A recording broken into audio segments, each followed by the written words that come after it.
Hello guys, welcome to our YouTube channel easy accounts. Accounts commerce stream का सबसे difficult subject माना जाता है आफ्टर मैथ्स, बट अकाउंट्स इतनी डिफिकल्ट नहीं है। Let's make accounts more easier than before. मैं नीरज व्यास आपके लिए अकाउंट्स की बहुत शॉर्ट एंड स्वीट ट्रिक्स लाया हूँ जिससे अकाउंट्स को अपन बहुत ज़्यादा ईजी बना सकते हैं। सो गाइस, अब हम आते हैं हमारे नेक्स्ट टॉपिक पे, that profit and loss appropriation account. What do you mean by profit and loss appropriation account? अगर मैं डेफिनेशन पे जाऊं तो ये होता है that it is an extension of profit and loss account.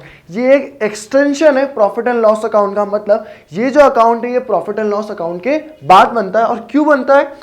Which is prepared for appropriation, मतलब distribution of profits. तो हमने क्या करा था, जब हम 11th क्लास में थे तो हम पहले ट्रेडिंग अकाउंट बनाते थे जिससे हमारा ग्रॉस प्रॉफिट या ग्रॉस लॉस निकलता था।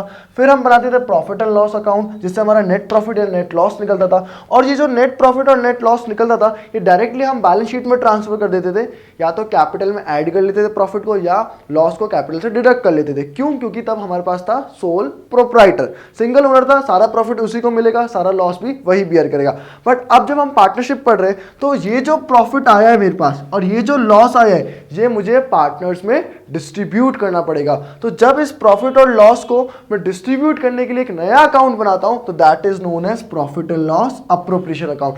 तो प्रॉफिट एंड लॉस अकाउंट और बैलेंस शीट के बीच में एक नया अकाउंट बनेगा, that is profit and loss appropriation account. इसलिए यहां डेफिनेशन में ये चीज बोली गई है that it is an extension of profit and loss account which is prepared for distribution of profits among partners. So guys, अब हम यहां देखते हैं how to prepare profit and loss appropriation account. As हमने 11th में पढ़ रखा है दैट किसी भी लेजर अकाउंट को प्रिपेयर करने के लिए उससे पहले उसकी जर्नल एंट्रीज पास करनी पड़ेगी। तो कुछ यहाँ जर्नल एंट्रीज है for preparation of profit and loss appropriation account, तो हम जर्नल एंट्रीज डिस्कस करते हैं। फर्स्ट जो एंट्री होती है हमारी वो होती है transfer of profit from profit and loss account to profit and loss appropriation account. Profit and loss account में जो भी प्रॉफिट पड़ा है वो मुझे प्रॉफिट एंड लॉस अकाउंट से प्रॉफिट एंड लॉस अप्रोप्रिएशन में ट्रांसफर करना पड़ेगा ताकि मैं वो पार्टनर्स में डिस्ट्रीब्यूट कर सकूं। तो देखो, प्रॉफिट एंड लॉस अकाउंट में जो भी प्रॉफिट पड़ा है वो मेरे लिए लायबिलिटी, मेरे लिए मतलब बिजनेस के लिए लायबिलिटी, क्योंकि वो प्रॉफिट वो किसको देना है? फर्म को, पार्टनर्स को। तो जब हम प्रॉफिट एंड लॉस अकाउंट से प्रॉफिट एंड लॉस अप्रोप्रिएशन में प्रॉफिट ट्रांसफर करेंगे तो प्रॉफिट एंड लॉस अकाउंट की लायबिलिटी कम हो जाएगी। अगर लायबिलिटी कम होती है तो हम उसको डेबिट करेंगे और प्रॉफिट एंड लॉस अकाउंट की लायबिलिटी बढ़ जाएगी। तो जब लायबिलिटी बढ़ती है तो हम उसको करते हैं क्रेडिट। तो उसकी एंट्री बन जाएगी profit and loss account debit to profit and loss appropriation account. Second जो टर्म आएगी हमारी आएगी ट्रांसफर टू रिजर्व। ऐसा हमें पता है कि जो भी हमारे पास इनकम होती है हम सब स्पेंड नहीं कर देते हैं, कुछ हम हमारे लिए सेविंग्स के लिए बचाकर रखते हैं, कुछ सेविंग्स करके रखते हैं। तो यहाँ पर क्या हो रहा है कि कुछ अमाउंट हम ट्रांसफर टू रिजर्व में कर देंगे। दैट उसकी एंट्री होगी कि जो प्रॉफिट है उसमें से कुछ अमाउंट हम क्या कर रहे हैं? रिजर्व में ट्रांसफर कर रहे हैं। तो प्रॉफिट एंड लॉस अकाउंट में जब हमने प्रॉफिट ट्रांसफर करा है वो वाली लायबिलिटी कम हो जाएगी और रिजर्व वाली लायबिलिटी बढ़ जाएगी, क्योंकि प्रॉफिट है ओनर का और वो हमारे पास पड़ा है। फर्म उसको पार्टनर्स में डिस्ट्रीब्यूट ना करते हुए वो रिजर्व में ट्रांसफर कर रही है, वो अपने सेविंग अकाउंट में ट्रांसफर कर रही है। तो प्रॉफिट एंड लॉस अकाउंट की जो लायबिलिटी हमने यहाँ पर बढ़ाई थी वो लायबिलिटी यहाँ कम हो जाएगी। तो लायबिलिटी कम होगी तो डेबिट हो जाएगा profit and loss appropriation account, और जो रिजर्व वाली लायबिलिटी वो लायबिलिटी यहाँ बढ़ जाएगी। तो लायबिलिटी बढ़ती तब हम उसको करते हैं क्रेडिट। जो नेक्स्ट टर्म आएगी हमारी वो आएगी सैलरी या कमीशन टू अ पार्टनर। जब भी एक पार्टनर को हम सैलरी और कमीशन पे करते हैं तो फर्म के लिए that will be an expense. All expenses are always debited, इसलिए सैलरी और कमीशन अकाउंट डेबिट हो गया। और नेक्स्ट में जो आया है क्रेडिट में, दैट टू पार्टनर्स कैपिटल या करंट अकाउंट। जब भी हम एक पार्टनर को सैलरी और कमीशन पे करेंगे तो उसकी कैपिटल अकाउंट इंक्रीज होगी। अगर कैपिटल इंक्रीज होती है तो हम उसको करते हैं क्रेडिट। अब ये जो सैलरी और कमीशन जिसको हमने एक्सपेंस बनाया है हम उसको राइट ऑफ कर देंगे profit and loss appropriation account से, क्योंकि सारे एक्सपेंसेस होते हैं जो भी कंपलसरी एक्सपेंस होते हैं वो जाते हैं प्रॉफिट एंड लॉस अकाउंट में, और जो भी ऑप्शनल एक्सपेंसेस होते हैं जो कि अप्रोप्रिएशंस होते हैं वो राइट ऑफ होते हैं profit and loss appropriation account से। तो जब हम इसको राइट ऑफ करेंगे तो profit and loss appropriation account का जो प्रॉफिट है वो डिक्रीज हो जाएगा। तो प्रॉफिट डिक्रीज होगा तो हमारी लायबिलिटी कम होगी, लायबिलिटी कम होगी तो डेबिट कर देंगे, और जो ये एक्सपेंस हमने बनाया था जिसको हमने डेबिट करा था वो कैंसिल हो जाएगा, राइट ऑफ हो जाएगा, तो to salary and commission account बन जाएगा। अब जो हमारा नेक्स्ट टर्म है that is interest on capital. जब भी एक पार्टनर बिजनेस में पैसा इन्वेस्ट करता है, that is known as capital, और बिजनेस को हमको वो उस कैपिटल पे उसको इंटरेस्ट पे करना पड़ता है। तो जब हम इंटरेस्ट उसको पे करते हैं उसकी कैपिटल पे, that will be our expense. तो interest on capital account debit इसलिए हो रहा है बिकॉज हमारा एक्सपेंस हो रहा है। और किसी भी पार्टनर को हमें कोई भी ट्रांजेक्शन होता है वो कैश में नहीं करते। अगर हमें उससे कुछ लेना है तो हम उसकी कैपिटल डिडक्ट कर देंगे, अगर हमें उसको कुछ देना है तो हम उसकी कैपिटल इंक्रीज कर देंगे। तो यहां पर हम उसको इंटरेस्ट ऑन कैपिटल दे रहे हैं, इसलिए उसकी कैपिटल क्या हो जाएगी, इंक्रीज हो जाएगी। तो कैपिटल बढ़ती तो क्रेडिट करते, तो टू पार्टनर्स कैपिटल अकाउंट या करंट अकाउंट। अब ये जो एक्सपेंस हुआ है वो मुझे राइट ऑफ करना पड़ेगा, ये मेरा ऑप्शनल एक्सपेंस है, इसलिए ये राइट ऑफ होगा profit and loss appropriation account से।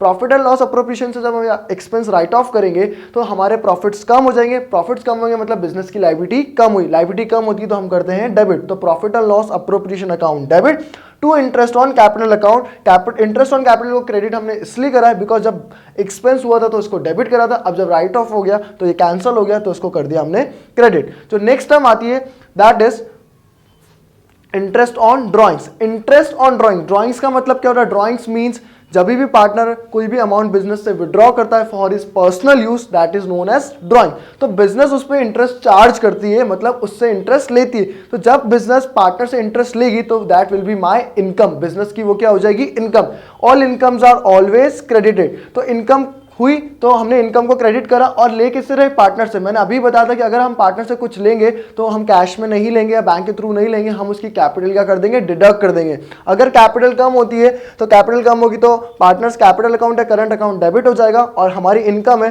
तो इंटरेस्ट ऑन ड्रॉइंग अकाउंट होगा। अब ये जो इनकम है वो हम profit and loss appropriation account में ट्रांसफर कर देंगे, क्योंकि जो भी प्रॉफिट है वो अभी profit and loss appropriation account में पड़ा है। तो profit and loss appropriation account में अगर हम ये इनकम ट्रांसफर करेंगे तो प्रॉफिट बढ़ेगा, अगर प्रॉफिट बढ़ेगा तो पार्टनर्स जो बिजनेस है उसकी लायबिलिटी और बढ़ेगी। अगर लायबिलिटी बढ़ती है तो हम कर देते हैं क्रेडिट, और ये हमारी इनकम थी। अब इस इनकम को हमने प्रॉफिट एंड लॉस अप्रोप्रिएशन में ट्रांसफर कर दिया तो ये अकाउंट क्या हो जाएगा, क्लोज हो जाएगा। तो जब इसको हमने ओपन करा था तो क्रेडिट करा था, अब हम इसको क्लोज करेंगे तो इसको हम कर देंगे डेबिट। तो एंट्री बन जाएगी interest on drawing account debit to profit and loss appropriation account. उसके बाद जो लास्ट चीज आती है, ये सारी चीजें करने के बाद जो भी हमारा नेट प्रॉफिट हुआ था प्रॉफिट एंड लॉस अकाउंट में, उसमें हमने अप्रोप्रिएशन में ट्रांसफर करा। उसके बाद हमने उस पर रिजर्व में ट्रांसफर करा, कुछ सैलरीज पे करी, इंटरेस्ट ऑन ड्रॉइंग चार्ज करा, इंटरेस्ट ऑन कैपिटल दे दिया। उसके बाद अगर कुछ प्रॉफिट बच जाता है तो लास्ट प्रॉफिट जो होता है that is known as distributable profit, net distributable profit, वो हम पार्टनर्स के बीच में क्या कर देते हैं, डिस्ट्रीब्यूट कर देते हैं। तो सारा जब प्रॉफिट हम पार्टनर्स को दे देंगे तो बिजनेस की लायबिलिटी पूरी कम हो जाएगी। अगर लायबिलिटी कम होगी तो डेबिट हो जाएगा, profit and loss appropriation account debit, और ये सारा का सारा प्रॉफिट पार्टनर्स को मिलेगा तो उनकी कैपिटल क्या होगी, इंक्रीज हो जाएगी। अगर कैपिटल इंक्रीज होगी तो क्रेडिट होगी, तो टू पार्टनर्स कैपिटल या करंट अकाउंट। तो इसकी एंट्री बन जाएगी partners appropriation account debit to partners capital या करंट अकाउंट। जैसे कि गाइस अभी अपन ने profit and loss appropriation account से रिलेटेड जर्नल एंट्रीज पढ़ी थी। अब उन्हीं जर्नल एंट्रीज को अपन क्या करेंगे, एक लेजर अकाउंट में पोस्ट करेंगे, and that ledger account is known as profit and loss appropriation account. Simple सा लेजर अकाउंट होता है, उसका फॉर्मेट क्या है, पर्टिकुलर्स अमाउंट, पर्टिकुलर्स और अमाउंट। लेफ्ट हैंड साइड क्या होती है अपनी debit side, and right hand side is our credit side. कोई भी लेजर अकाउंट बनाओ हमेशा एक चीज याद रखना कि उसकी हेडिंग मेंशन करना जरूरी। तो अपन इस अकाउंट की भी हेडिंग डालेंगे, profit and loss appropriation account for the year ending. जो भी साल एंड हो रहा है, जिस साल के एंड में अपन profit and loss appropriation account prepare कर रहे हैं, उस ईयर की क्या आ जाएगी, ईयर एंड की डेट आ जाएगी अपने पास। अब अपन क्या करना है, सिंपल सी जर्नल एंट्रीज को रिकॉल करना है और जर्नल एंट्रीज को क्या करना है, लेजर अकाउंट में पोस्ट करना है। तो फर्स्ट जो अपनी एंट्री होती है वो एंट्री क्या होती है, transfer of net profit from PNL account to PNL appropriation account. अपन पीएनएल अकाउंट से जो प्रॉफिट होता है उसको कहां ट्रांसफर कर देते हैं, पीएनएल अप्रोप्रिएशन अकाउंट में ट्रांसफर करते हैं। तो उसकी जर्नल एंट्री क्या होगी, PNL account debit to PNL appropriation account. तो इस एंट्री में पीएनएल अप्रोप्रिएशन अकाउंट क्या हो रहा है, क्रेडिट हो रहा है, तो अपन पीएनएल अप्रोप्रिएशन अकाउंट को क्रेडिट कर देंगे, और क्रेडिट होने का रीजन क्या है, बाय पीएनएल अकाउंट। तो सिंपल सा अपन का एक लॉजिक है कि जर्नल से को लेजर में पोस्ट कैसे करते हैं, कि जो अकाउंट अपन बना रहे हैं अगर वो अकाउंट क्रेडिट हो रहा है तो उसको क्रेडिट कर दो, और किस रीजन से क्रेडिट हो रहा है वो रीजन अपन यहाँ पर मेंशन कर देंगे कि वो पीएनएल अप्रोप्रिएशन पीएनएल अकाउंट की वजह से क्रेडिट हो रहा है। उसके बाद इंटरेस्ट ऑन ड्रॉइंग्स की एंट्री, अब ध्यान से सुनना। इंटरेस्ट ऑन ड्रॉइंग्स की एंट्री क्या होती है, पार्टनर्स कैपिटल या फिर current account debit to interest on drawings account. इस एंट्री के अंदर कहीं भी पीएनएल अप्रोप्रिएशन अकाउंट का नाम नहीं आया तो उसको अपन यहाँ पर नहीं लिखेंगे। बट इसी की नेक्स्ट एंट्री देखो, interest on drawings account debit to P&L appropriation account, to profit and loss appropriation account credit हो रहा है, और profit and loss appropriation account किसकी वजह से क्रेडिट हो रहा है, इंटरेस्ट ऑन ड्रॉइंग्स की वजह से क्रेडिट हो रहा है, तो उसको अपन क्रेडिट कर देंगे और यहाँ पर रीजन मेंशन कर देंगे by interest on drawings account. ठीक है, नेक्स्ट देखो, नेक्स्ट क्या अपने पास, interest on capital. Interest on capital की एंट्री क्या थी, interest on capital account debit to partners capital या फिर करंट अकाउंट। इस एंट्री में कहीं भी profit and loss appropriation account का नाम नहीं आया। बस नेक्स्ट एंट्री देखो इसी की, profit and loss appropriation account debit to interest on capital account की profit and loss appropriation account debit हो रहा है, और किस रीजन से डेबिट हो रहा है, to interest on capital account. तो अपन profit and loss appropriation account को डेबिट कर देंगे और रीजन यहाँ पर मेंशन कर देंगे to interest on capital account. Next अपनी चीज क्या है, सैलरी या फिर कमीशन, वो भी अपने लिए एक्सपेंसेस है, उसकी एंट्री क्या होगी, सैलरी या फिर commission account debit to partners capital या फिर करंट अकाउंट, और नेक्स्ट एंट्री क्या हो जाएगी, profit and loss appropriation account debit to salary या फिर commission account. Next transfer to reserve, तो ट्रांसफर टू रिजर्व की एंट्री क्या होगी, profit and loss appropriation account debit to general reserve account. तो profit and loss appropriation account debit हो रहा है और रीजन क्या आ जाएगा यहाँ पर, टू जनरल रिजर्व अकाउंट। ठीक है, और लास्ट होता है distribution of profit among partners की, जो भी पार्टनर्स है उसके उनके बीच में हम क्या करते हैं, रिमेनिंग प्रॉफिट्स को डिस्ट्रीब्यूट कर देते हैं। तो उसकी एंट्री क्या होती है, profit and loss appropriation account debit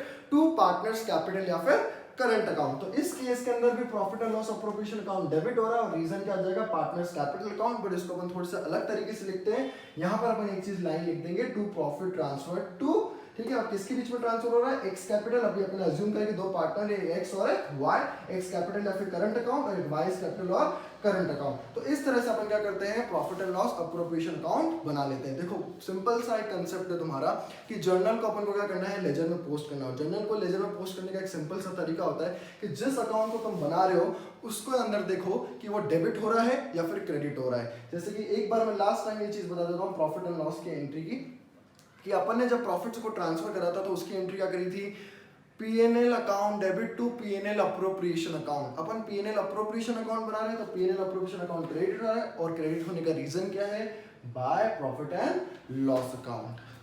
so guys, अभी अपन ने देखा कि अकाउंट्स कितनी इजी है, आगे फ्यूचर में भी इसको अपन और इजी बनाएंगे। फिर भी अगर आपको कोई डाउट है या कोई क्वेरी है या नोट्स की हार्ड कॉपी चाहिए या बोर्ड्स के टेस्ट पेपर्स चाहिए, इंपॉर्टेंट क्वेश्चन चाहिए, तो यू कैन कॉन्टैक्ट मी और you can call me, you can WhatsApp me on my number 9782935799। If you want to mail me, my mail ID is easyac21@gmail.com।